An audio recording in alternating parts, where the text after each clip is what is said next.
ആരായിരുന്നു ആദ്യ IPLന്റെ ബാറ്റിംഗ് താരങ്ങൾ?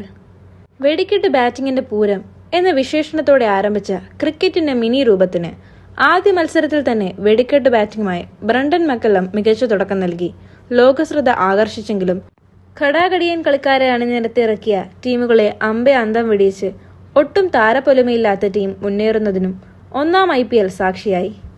എന്നാൽ ഏവരെയും അത്ഭുതപ്പെടുത്തി 3 അപ്രശസ്ത താരങ്ങൾ ഒന്നാം IPLന്റെ താരങ്ങളായി. മൂന്നാമതായി സ്വപ്നിൽ അസ്നോദ്കർ എന്ന ഗോവൻ കളിക്കാരൻ.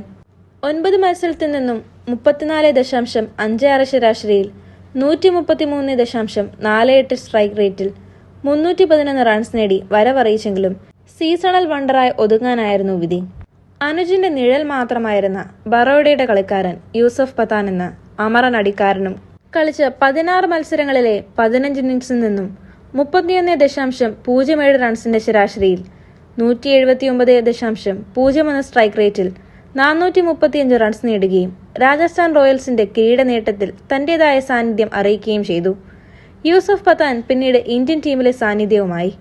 അപ്പന്റെ ലെഗസിയുമായി വന്ന ജെഫ് മാർഷിന്റെ പുത്രൻ അരങ്ങേറി അപ്പനേക്കാൾ മികച്ചവനാണ് താനെന്ന് തെളിയിച്ചതൊരു IPL പ്രഥമ സീസണിലായിരുന്നു. 11 മത്സരങ്ങളിൽ നിന്നായി 68.44 ശരാശരിയിൽ 139.68 സ്ട്രൈക്ക് റേറ്റിൽ 616 റൺസ് നേടി ടൂർണമെന്റിന്റെ ടോപ്പ് സ്കോററായി മാറിയതോടെ ക്രിക്കറ്റ് ഓസ്ട്രേലിയയുടെ വാതായനങ്ങൾ അപ്പന്റെ ലെഗസിയുമായി എത്തിയ ഷോൺ മാഷിന് മുന്നിൽ മലർക്കെ തുറക്കുകയായിരുന്നു. അപ്രശസ്തരിൽ നിന്നും പ്രശസ്തരും പ്രസക്തരുമാണ് തങ്ങളെന്ന് ബാറ്റ് കൊണ്ട് ലോകത്തോട് വിളിച്ചു പറയുകയായിരുന്നു അവർ.